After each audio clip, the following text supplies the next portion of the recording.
maksudnya bahwa mungkin ada patahan sejarah dan percepatan sejarah, tidak sampai 2029. Beliau sudah minta maaf sih, tapi bahwasannya seorang ketua umum relawan di samping Presiden Jokowi bicara tentang kemungkinan ada percepatan pemilu, dan kalau dalam menjelang 2 tahun ini kita melakukan evaluasi, maka evaluasinya bisalah saya bedah menjadi 2 hal. Pertama tadi, dari segi konstitusi kita sudah dipermainkan. Bukan hanya dengan syarat umur yang menggibran, tapi juga syarat pendidikan.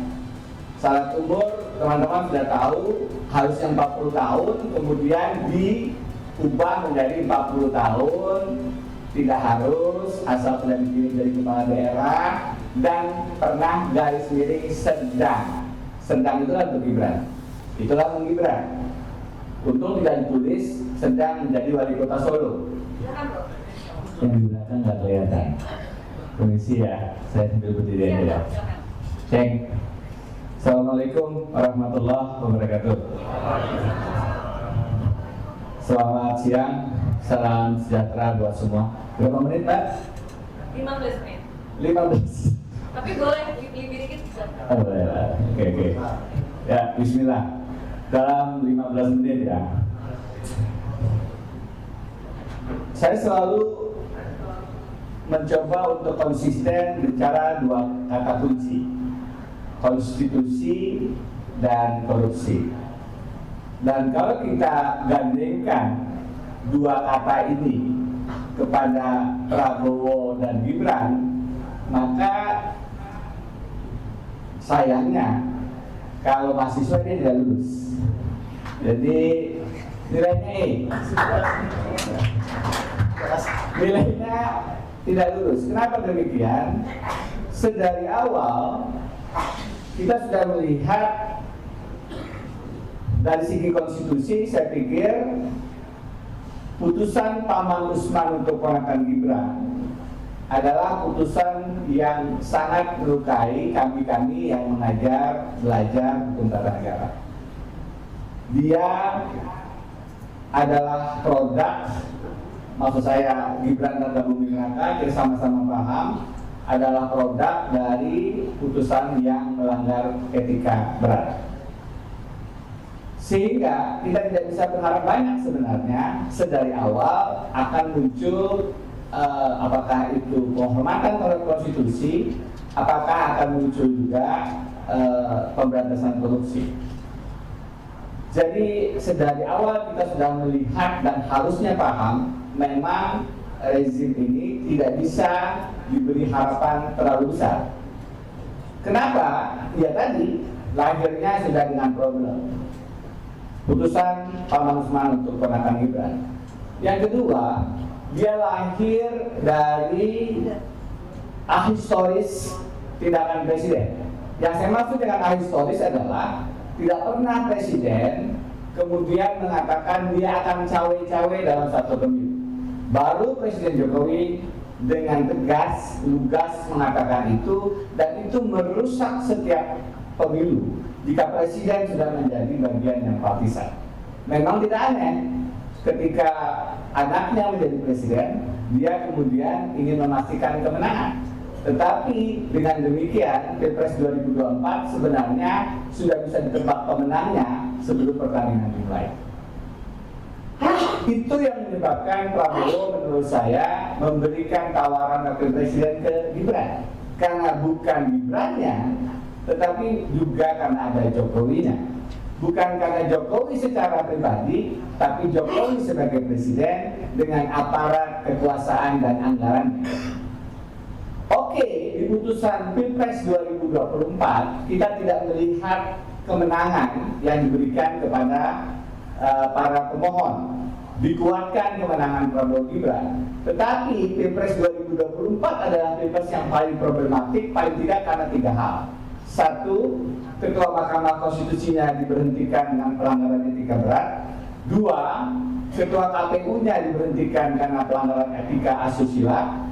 3, tidak ada dalam sejarah sengketa Pilpres ada dissenting opinion. Kali ini ada 3 hakim, Profesor Saldi Isra, Eminul Baisi, dan Arief Hidayat, yang secara tegas, lugas menyoal pelanggaran terstruktur sistematis masif di dalam Pilpres 2024. Saya awali dari situ. Karena kalau Pilpresnya gagal menghadirkan prinsip pemilu yang free and fair, luber, jujur dan adil, maka kita tidak bisa berharap banyak pelaksanaan konstitusi dan pelaksanaan anti korupsi tadi. Pilpres dan pemilu kita itu selalu saya gambarkan sebagai sistem ginjal yang gagal. Kalau kita ginjal kita berfungsi, maka dia harusnya melakukan saringan darah kotor dan menghadirkan darah bersih yang mengalir ke seluruh tubuh dan menghadirkan tubuh yang sehat. Tetapi pemilu yang gagal ginjal, dia gagal menghadirkan politisi bersih, dia menyaring politisi bersih, yang keluar adalah politisi-politisi yang busuk, dan kemudian mereka menjadi pimpinan di eksekutif, pimpinan di legislatif, memilih hakim-hakim kita. Apakah hakim agung, hakim konstitusi, karena prosesnya melibatkan eksekutif dan legislatif, dan ujungnya keluar kebijakan-kebijakan yang juga koruptif. Jadi pemilu yang gagal ginjal adalah pemilu yang hanya berpotensi menghadirkan potensi-potensi koruptor. Nah, ini yang problematik dengan pemilu kita, karena dia bukan menjadi pelaksana penegas hadirnya demokrasi, dia justru menjadi penegas hadirnya duitokrasi, dolar uang, bukan dolar rakyat. Teman-teman, 2 tahun hampir, apakah Presiden Prabowo akan menjadi 2 periode? Mungkin cukup 2 tahun saja. Apalagi kalau Budi Ari ditanya sekarang, Mas Budi Ari, apa maksudnya bahwa mungkin ada patahan sejarah dan percepatan sejarah tidak sampai 2029? Beliau sudah minta maaf sih, tapi bahwasannya seorang ketua umum relawan di samping Presiden Jokowi bicara tentang kemungkinan ada percepatan pemilu, itu menarik. Dan kalau dalam menjelang 2 tahun ini kita melakukan evaluasi, maka evaluasinya bisalah saya bedah menjadi 2 hal. Pertama tadi, dari segi konstitusi kita sudah dipermainkan. Bukan hanya dengan syarat umur yang menggibran, tapi juga syarat pendidikan. Syarat umur, teman-teman sudah tahu, harusnya 40 tahun, kemudian diubah menjadi 40 tahun, tidak harus, asal sudah dipilih dari kepala daerah, dan pernah garis miring sedang. Sedang itulah menggibran. Itulah menggibran. Untung tidak ditulis sedang menjadi wali kota Solo. Untungnya nggak begitu, lebih clear lagi. Saya baru 2 minggu yang lalu terinfo, dan maafkan saya terlambat, ternyata tidak hanya syarat umur. Mungkin teman-teman sudah melihat beberapa narasi yang saya bangun, syarat pendidikan juga dipermainkan. Syarat pendidikan harusnya minimal SLTA, dengan peraturan KPU nomor 19 tahun 2023 diubah pasal 18 ayat 3-nya, kalau sekolah di luar negeri tidak perlu dikecualikan menunjukkan ijazah SLTA, cukup menunjukkan ijazah perguruan tinggi. Lagi-lagi menggibran. Karena Gibran pernah menunjukkan ijazah S1-nya, tapi sampai sekarang hadiahnya sudah hampir 5,3 miliar sekarang, sayembara yang saya adakan, belum ada satu peserta pun yang muncul dan berani menghadirkan bukti bahwa Gibran punya ijazah, surat lulus, apapun, bahwa dia pendidikannya setara dengan SLTA. Yang ditulis di surat keterangan penyetaraan yang dikeluarkan Kemendikbud itu disetarakan dengan SMK grade 12 ilmu akuntansi dan keuangan. Tetapi apa yang dijadikan dasar penyetaraan itulah yang kami sayembarakan, dan sampai sekarang lebih dari hampir 3 minggu, hari Minggu besok 3 minggu, tidak kita dapatkan dokumen apapun dari siapapun, tidak juga dari Gibran. Itu menunjukkan konstitusi kita dipermainkan tidak hanya di syarat umur pada level undang-undang, tapi juga bahkan di level peraturan KPU. Tidak banyak yang tahu. Kalau ada yang tahu, kemarin pada sengketa Pilpres mungkin pasangan Anies Mohaimin akan menggugat itu, atau pasangan Ganjar Mahfud juga akan menggugat itu. Prof. Jimli saya ceritakan juga bilang ini kan dikeluarkan peraturan KPU-nya untuk disesuaikan dengan putusan 90. Dia bilang tidak, ini 1 minggu sebelumnya. Putusan Pak Ahmad Usman itu 16 Oktober, peraturan KPU ini 9 Oktober. Jadi kita dikadalin dengan diselipkan aturan. Kalau sekarang dikatakan Mas Gibran, katanya jangan pakai Mas, Gibran tidak memenuhi syarat pendidikan, mereka akan menggunakan peraturan KPU ini. Kalaupun tidak ada ijazah SMA-nya, sudah S1, dan itu menurut peraturan KPU memenuhi syarat. Maka kita dikadalin konstitusi kita, etika bernegara kita dengan cara-cara yang menggibran semacam ini. Akan banyak sekali aturan konstitusi yang bisa kita telisik satu-satu. Saya ingin misalnya masuk ke aturan terkait Undang-Undang Polri dan Undang-Undang TNI. Kenapa itu menjadi ukuran? Karena suatu negara ketika dia memberikan ruang terlalu besar, kekuasaan terlalu banyak kepada dua institusi ini, maka dia akan membunuh demokrasi. Dan pembunuhan demokrasi itu sinonim sama maknanya dengan melanggar konstitusi. Apalagi jika kemudian yang menjadi dasar perubahan itu adalah syarat umur, wilayah-wilayah posisi-posisi sipil yang bisa diduduki oleh TNI aktif dan Polri aktif.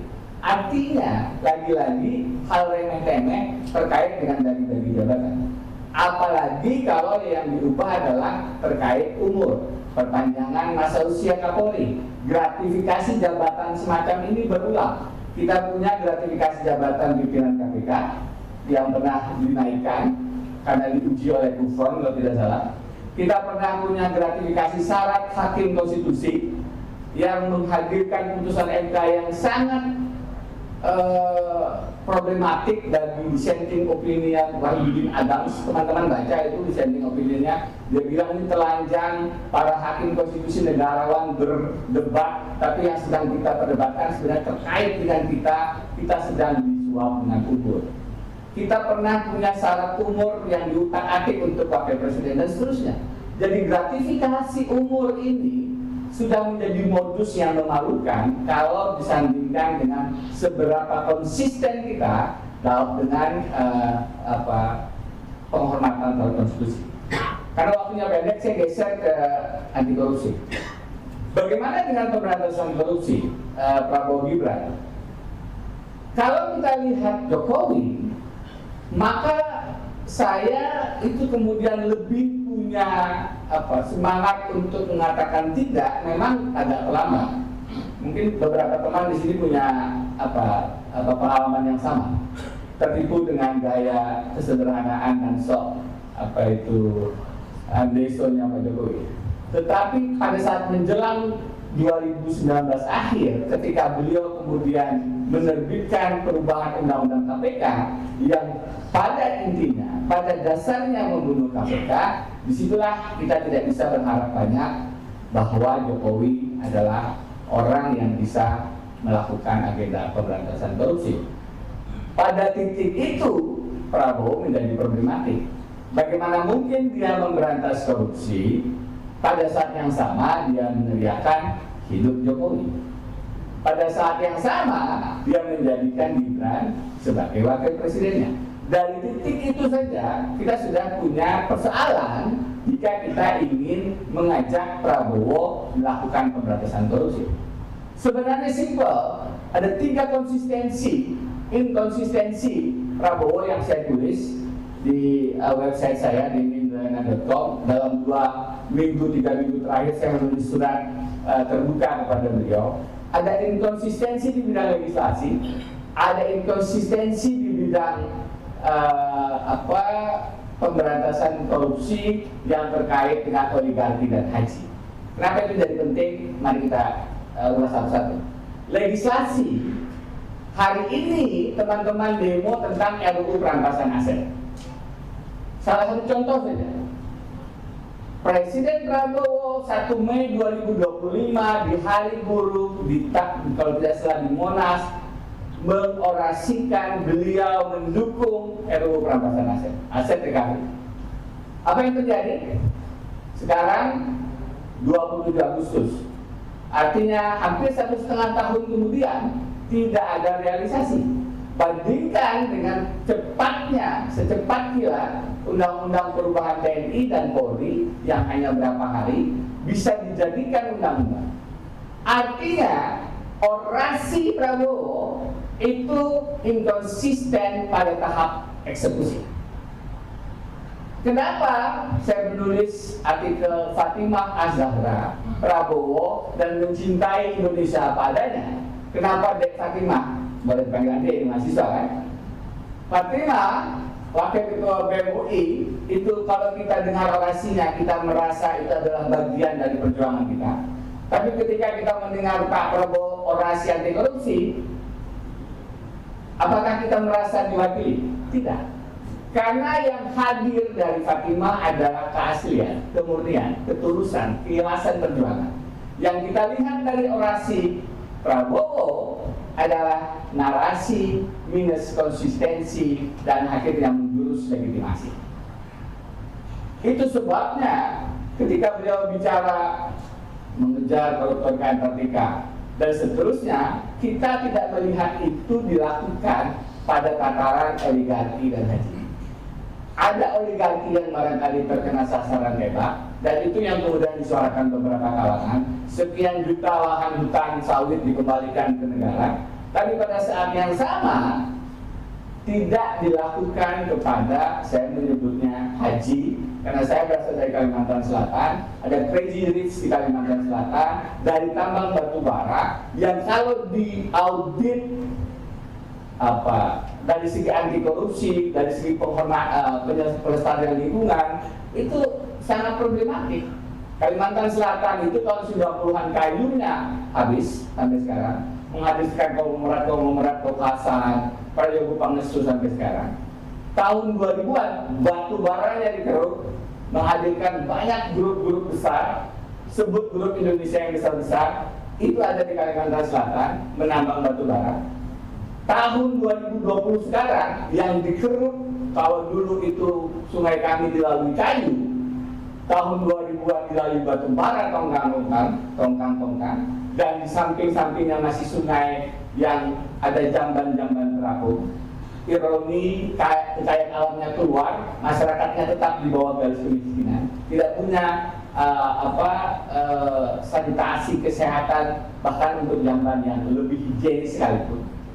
Sekarang bukan lagi ada tambang batu bara di sungai kami, bukan lagi ada kayu di sungai kami, sungainya yang dikeruk dengan tambang emas ilegal, tambang emas ilegal. Jadi kalau sekarang Kalimantan berteriak karena asap, itu bukan kejadian satu hari ini. Teman-teman, saya kemarin pulang ke Kalimantan Selatan, listrik padam di Banjarbaru, ibu kota Kalimantan Selatan, tempat kami tinggal. Saya bilang ini kapan terjadinya? Sudah sebulan terakhir. Saya lihat antrian premium Pertalite sudah berapa lama? Sebulan terakhir.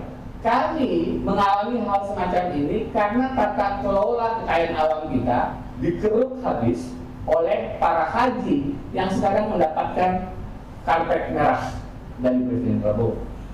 Jadi tidak ada konsistensi dalam pemberantasan korupsi, tidak ada konsistensi dalam upaya untuk memberantas praktik-praktik mafia, terutama mafia tambang. Nah, sebagai penutup, kayaknya sudah lebih 15 menit, tapi nomor-nomornya nggak berani. Sebagai penutup, apa yang harus kita lakukan? Ini yang problem. Begitu kita bicara apa yang perlu dilakukan, kita memang belum duduk secara baik, mendiskusikan dengan jenak apa yang perlu dilakukan. Uceng, saya lihat beberapa waktu ini agak viral videonya tentang bodohnya kita di reformasi kemarin. Kita akan mengulangi kebodohan itu jika tidak menyiapkan lagi agenda-agenda perubahan. Maksudnya agenda perubahan apa, Mas? Ya, ini presiden dan wakil presiden kelihatannya memang tidak lagi sejalan. Hari ini saya menulis artikel, barangkali baru akan rilis sebentar lagi, judulnya Wakil Presiden Membunuh Presiden. Itu berangkat dari kisah Filipina. Ketika Sara Duterte 2024, 23 November bikin media rilis pernyataan yang dengan tegas mengatakan, jika saya dibunuh, silakan datangi presiden, ibu negara, ketua DPR, bunuh mereka. Karena itu dia kemudian diinisiasi impeachment. Dan sekarang sejak sampai tanggal 26 Agustus kemarin sidang ke-19 di Senat. Kalau 16 Senat setuju dia telah melakukan korupsi dan lain-lain, maka dia diberhentikan. Relasi presiden dan wakil presiden yang tidak harmonis semacam ini bertanding tidak lagi bersanding, kelihatannya sedang ada di Indonesia. Dan kita tidak ingin menjadi semut di antara pertarungan para gajah. Kita justru yang harus menentukan sejarah. Dan teman-teman, kabinet bayangan, para menteri bayangan, harus muncul juga siapa presiden bayangan. Rakyat presiden, yes. Tapi siapa yang kemudian bisa menjadi figur, itu penting juga. Dan sekarang kita harus mencari figur itu. Siapa dia? Di samping agendanya yang sudah harus kita susun. Karena memberikan harapan penghormatan pada konstitusi dan memberikan harapan pemberantasan korupsi kepada Prabowo, berharap percaya kepada Prabowo, itu kata Profesor Uceng sirik. Karena percaya hanya boleh kepada Tuhan, tidak pada Prabowo. Jadi saya tutup di situ. Mudah-mudahan demo di luar aman. Sayangnya ya pesertanya sudah digembosin. Mudah-mudahan orasi di sini bisa menjadi pengganti yang relatif membangkitkan harapan dan semangat kita bersama. Terima kasih. Assalamualaikum warahmatullahi wabarakatuh. Terima kasih Prof. Isi Prof, nanti ini pertanyaan ini akan saya ajukan ke masing-masing narasumber. Untuk skor pemerintahan Prabowo Gibran 1 sampai 10 berapa Prof? Tapi saya kasih nilai E.